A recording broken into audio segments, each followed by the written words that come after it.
Welcome. I'm Doug from HD Ellsworth. The D in HD, if you don't get it, you're definitely not my wife, and this is Dying to Retire. Join me on a candid journey from my government job to the freedom of retirement. As one of the last of the baby boomers, I am hanging up my federal badge and diving into what comes next. I will talk about what led to my decision, on why it was time for me to retire, and what I did right, and what mistakes I have made. I am not an HR expert, nor am I a financial advisor, so I have made a few mistakes. When I can, I'll slice through the noise of today's headlines with a sharp, no-holds-barred commentary delivered with the kind of honesty only retirement can afford. This podcast is a safe space for non-woke people, and while I try to keep everything somewhat above board, and if it has to be said bluntly, it will be. Vegas rules apply here, so let's get started.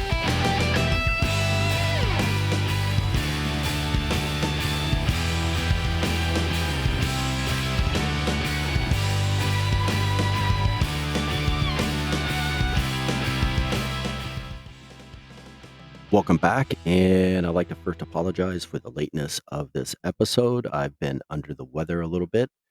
Even though I was off last week to take care of some family issues, I ended up catching a severe cold, flu, whatever you want to call it. However, it was not COVID. I ended up having, for about 3 days, a temperature of 104 degrees. It really sucked. So I really glad I'm back, but my voice is a little off, so apologies on that one. But I want to start out by recapping something from last episode, in which I was talking about the difference of reactions by sex when told by another person that they're planning to retire. How when men tell men, you get one reaction.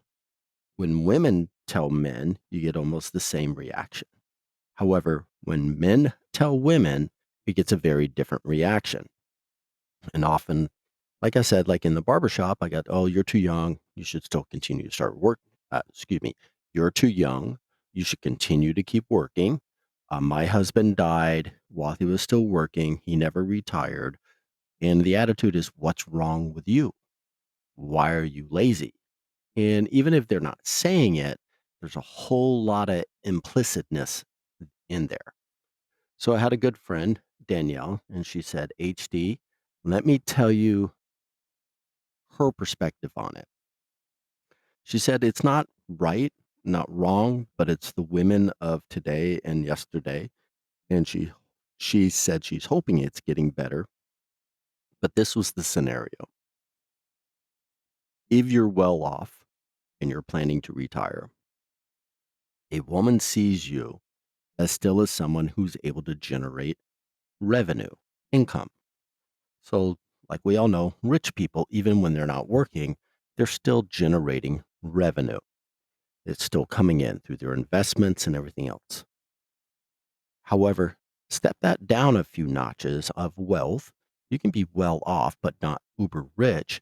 And when you're planning to retire, you've been saving, you've been putting money away for like a 401 or a TSP.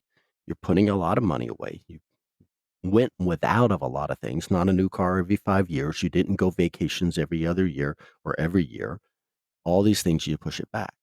And even if the female, the wife of the couple, has her own retirement money and the man has his own retirement money, women see his retirement money as theirs as well. So whenever a man is taking retirement or early retirement, a woman can and does see that as a threat to her money for the future, even though she may have her own, independent boss bitch, all this other stuff. She still sees your money down the range as her money as well. So it is the old adage, and that's what Danielle was relaying to me, the old adage, the old adage, your money's our money and my money's my money, that you hear a lot of women say in relationships. They say it jokingly, but they're not joking. So she was relaying it. So again, women saw that as their money, not necessarily your money. And therefore, if you were starting to drain it before they came into retirement, that was taking away from their future monies. So it was kind of a shitty thing the way she was explaining it. I mean, she explained it well, but it's kind of a shitty experience for men that we still have to go through that. And she was going, it's not right. But that's why women have this look or have this opinion of men if they retire. Not all women, I'm talking in general. If a man retires, they're being lazy because that future money or future earnings is supposed to be taking care of them and their retirement where they can be twice as well than what they originally planned to be. So that's what my good friend Danielle was talking about. So let's move on. All right, let's explore the two sides of retirement: our cost of living and the mental well being for a potential retirement haven. So let's grab your passport in this thought exercise because we're about to embark on a little adventure. And hopefully, I don't confuse you too much because it's two articles I've put into one or that go together. So let's delve first into the cost of retirement. And I'm coming from an article from the UK Daily Mail titled The Cost of Retirement Around the World Map. The link will be in the description, which gives us a snapshot of expenses. Now, brace yourself because the numbers might surprise you. The study assumed a retirement age of 65 and analyzed the annual cost, including groceries, housing, utilities, transportation, and healthcare expenses, using the latest Bureau of Labor statistics. That said, one of the biggest takeaways, and that said, to me, one of the biggest takeaways from the article is nowhere in the US would $1 million in savings last longer than 22 years, 8 months, and 12 days. And that was Mississippi. That same amount of money, $1 million, would only last a little over 10 years for a person living in Hawaii.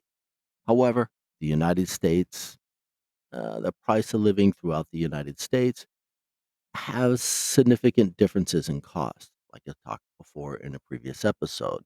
So, in a bit, we each are like Indiana Jones, and we all must choose wisely. So, it's established. And to me, did it really take a scientific study to tell you and me this? That the average American cost of retiring isn't cheap? Didn't we joke a few episodes back, like I just mentioned, that we work, we taxes, we die, then we pay more taxes? So let's open up our retirement aperture.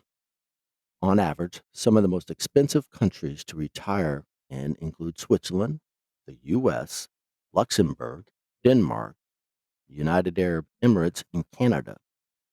Wait for it, the crown for this most expensive place to retire at goes to Singapore, and this is on average, where an American would need approximately nearly 1.2 million to live comfortably. Now, that is actually less than the average required savings per worker for the state of Maryland.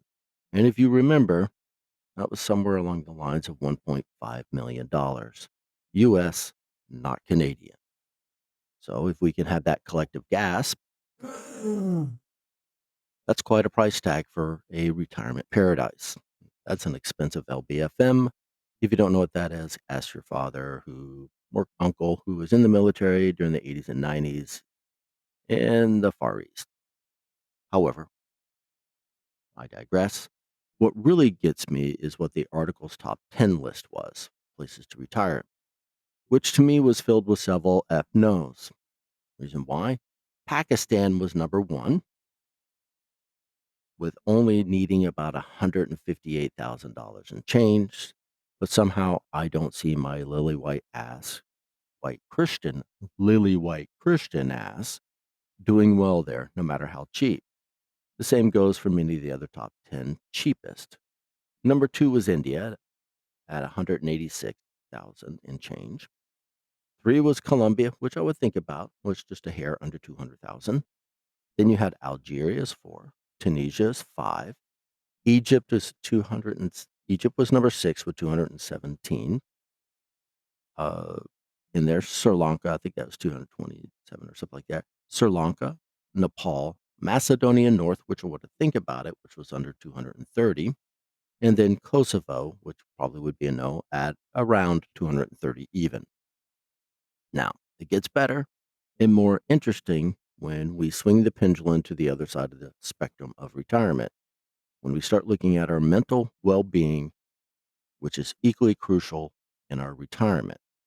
The other UK Daily Mail was based on a 2023 think it's called Sapien Labs, which did a worldwide study examining countries' mental health quotients based on trends across 6 dimensions. And let me be on there. The 6 dimensions were mood and outlook, which is your ability to manage and regulate your emotions effectively and have a constructive or optimistic outlook of the future. The second dimension was drive and motivation, which is your ability to work towards achieving your desired goals and to persuase, initiate, persevere, and complete activities in your daily life. The third was cognition, which is your ability to perform basic cognitive functions, make sense of complex sets of events and situations, and display a longer term perspective on your thoughts and behavior. Number four was what they call social health.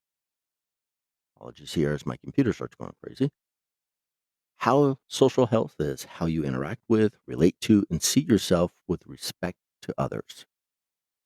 Five was mind body connection, the regulation of the balance between your mind and the body. Not always exactly sure what that means, but we'll take it. And the sixth and last one is adaptability and resilience, your ability to shift your behavior and outlook in response to changing circumstances and cope with challenges and setbacks that you encounter. So here's the 6 dimensions. Each dimension was scored from 1 to 200. And with a final score, what they did was take the averages of all six of these together. Scores over 80 were considered good. Scores over 100 were deemed extremely well. Anything less than 80 going down there was middle road. It's not average. Doesn't meet the basic like IQ function of 100. So in the study, the US found itself as rated in the 29th spot in the middle of the road with an MHQ score of 72. It didn't even make 80. Trailing behind unexpectedly contenders like Dominican Republic, which was number one of those six indices with a score of 92, and Salvador, or El Salvador, some people like to call it, at number eight with a score of 83. Way to go, Bukele. That's the president down there. And I guess locking up gang members, people who commit crimes, terrorize the nation, pays off for the people. Surprisingly, the USA was closely followed by Guatemala in 33rd position, which scored an MHQ of 70. But it should be noted, Guatemala has a higher score in one, drive, motivation, and adaptability and resilience, and mind body connection. So, in three of the categories.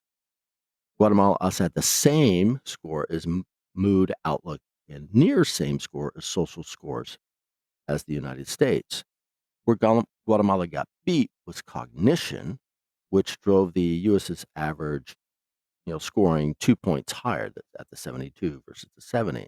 And I don't know about you, but cognition, the ability to perform basic cognitive functions, really only affects the natives and not so much for us expats moving there. So, like I've told you before, the reason why I mentioned Guatemala, that is a place where my wife is originally from.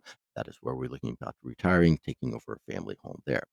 So, ergo and my optic, this is a stark reminder that pursuing happiness goes way beyond the numbers of our bank and investment accounts. The most expensive place to retire, Singapore, was rated number 21 in this study, MHQ, with just a score of 76. So money doesn't buy you happiness. Yes, you get a lot of things, but are you happy? So that's one thing you have to look at the study. Now, here's where looking at both studies simultaneously was intriguing when you line them up. And one day I may put this into a spreadsheet, Excel spreadsheet, linking the scores, but also the cost of living together. What's interesting in the scores before we go into this little next part here is the scores were not weighted. Each one was treated equally of the six indices. And if you throw in cost of living, that should be a weighted score, is what, in my opinion, be a weighted score. So that's why I want to throw part of this into a spreadsheet, put it in there, see how it looks, and then put a weighted score on it where we can really see which one looks a whole lot better. Because I'm going to tell you right now, what's more important to me might be drive and motivation, adaptability, resilience, and mind body connection than cognition. or social self. Because I'm retired, I'm having a very different thing. I don't have to be all out there. So these are things you may have a weighted score of 1, or the score just times 1, or the other ones may be a weighted score of 2 or more. Cost of living actually probably is gonna have a weighted score of more than 1. So things to look in there. So getting back here about the study and what's so intriguing. While the cost of living might be sky high in some places, our emotional well-being can find solace in more affordable locations. I mentioned. According to the cost of living study, cost to comfortably retire in the Dominican Republic was a little bit over $288,000. Remember, they had a social score or the MHQ score of 92. Salvador was a little bit over $287,000 is needed, and they had the MHAQ score of 83. These were part of the two top tens. And for those eyeing Guatemala, just like I just said about my wife and I, the price tag was around just a little bit under $340,000. How much money you needed to retire there. Now think about it. You take your pension if you have one, you take anything else you have. You can live more comfortably in another country nowadays than in the United States. Yes, you have to overcome a couple things, but Spanish is spoken in my household. Now, who would have thought that pursuing happiness, or at least the mental health quotient, could be and would be budget friendly, as I just spoke about? And the thing we got to remember is we juggle the financial realities of the mental well being indices. It's a reminder that dream retirement is not a one size fits all scenario. We each have our own things that we're looking at. That is what makes us all individuals. It is a balancing act. Finding that sweet spot where the cost meets contentment and our mental well being flourishes alongside our financial stability. However, to close this, looking at the two studies, I want to wrap up this little global exploration thought exercise and point out a couple things regarding both studies and their UK Daily Mail articles. Mainly the problems we need to look at when you're looking at studies and looking at things like this, sampling biases and author biases. While both articles were interesting, as well as the studies they were based upon, it was obvious that the authors of each article had some cultural leanings. For example, the article noted many people based in America prefer to retire in South Asian countries, including India, Pakistan, Nepal, and Sri Lanka, which were on the list for the cheapest places, due to the lower cost of living. Now, that term, people based in America, is not, and I repeat, not talking about your average American citizen. It's not even American citizens. It's people who are here in the United States for work, be it academic, other visas. And these countries that the author mentioned are actually their countries of origin. So to them, they are going back. It's making money in the United States and going back. The other example of potential sampling bias is where the mental health quotient study, resulted in the currently failed socialist state of Venezuela landing in the number 7 slot with an MHQ score of 83. Really? This is where I believe the survey sampling had some degree of influence by the host nation controlling who can be on the internet and can't. Because again, it was an internet based study. Excuse me there. Because Venezuela is somewhat of a failed state. It's not going well. As obviously in the United States, we're getting all the criminal things coming across the borders illegally. So for them to have an MHAQ combined score of 83 is a little disheartening because when the scores were going and the responses to the people taking the survey, how much truthfulness was going on there. So that's why you need to always look at the articles and do a little bit more research, read a little bit more in each one when you are looking at your retirement options. Not only where to live because of the expenses, but how is the lifestyle? How is the life? So, wrapping up this global thought exercise, I encourage you all to consider both the tangible and intangible cost to retirement, like I am doing, because it's dying to retire. It's not dying to go broke.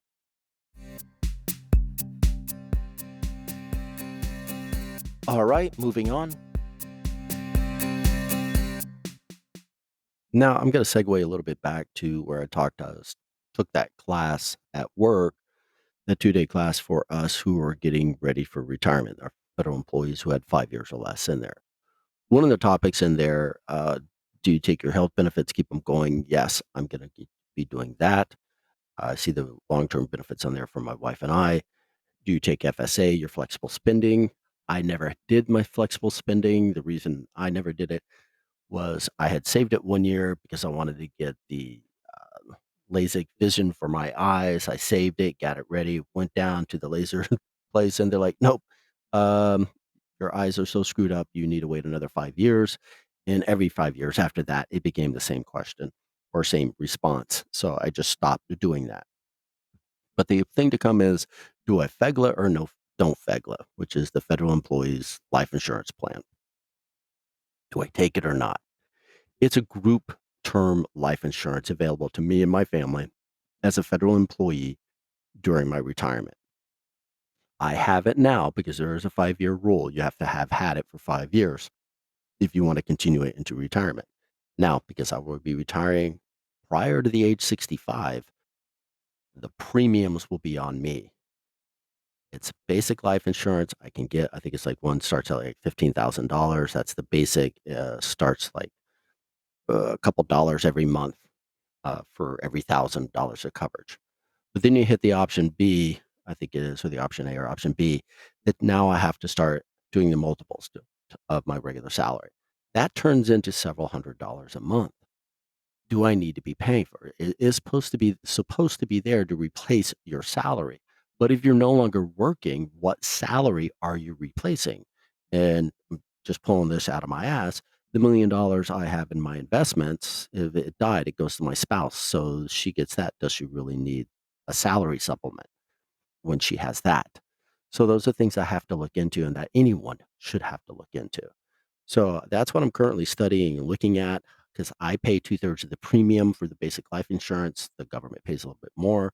As you get older, this gets more expensive. I know it caps out, but I also do have an understanding for the basic at 15,000 when you turn 65, I think the premium goes away and the government pays it all. But however, every year after that, I lose 25%. So is it something worth me paying? I'm going to be looking at it. I'll let you guys know more later on. What is the best things? Shit, I'm even running through the chat GPT and other stuff to look at what's the cost benefit for me. So the question's still out there. Should I take FEGLI or not when I retire? Because it will affect the check size, my monthly check size that I want. So those are things that I have to look at. So I'll just stay tuned and I'll keep you posted. Folks, I just want to recap before the end of this show. Remember a couple weeks back, I mentioned the drugstore in the DC area to thwart shoplifters. They put out photos of products instead of actually having the products out, which made it, which to them would stop shoplifters, but at the same time made it very inconvenient for the customers to be able to shop. Well, it didn't stop shit. People still came in and stole. In fact, they just did a beeline straight for the storage room to grab the stuff and walked out with big plastic bags of merchandise. Didn't stop shit. Now that store has closed, no longer servicing a much needed our neighborhood that much needed it. It is now no longer there. People can't go get even their prescription drugs that they needed. That was really behind a more secure area, let alone go get toilet paper, cough medicine, any basic stuff, because corporate never wanted to charge anyone. And the neighborhood mentality was, oh, let people, they're just robbing you because they're disadvantaged, which is not right. What I find funny is that recently in Maryland, they had CPAP in which two of the guest speakers, prominent speakers, one was Bukele from Salvador, the president who's cleaned up, went from the murder capital of the world to one of the more safer countries to be in, and Milei from Argentina, who's really taking over a socialist country and putting it on a libertarian track, had to go tell conservatives what it meant to be a true conservative. And one of those things was putting bad people in jail and openly admitting you have to put bad people in jail. So I just find it ironic.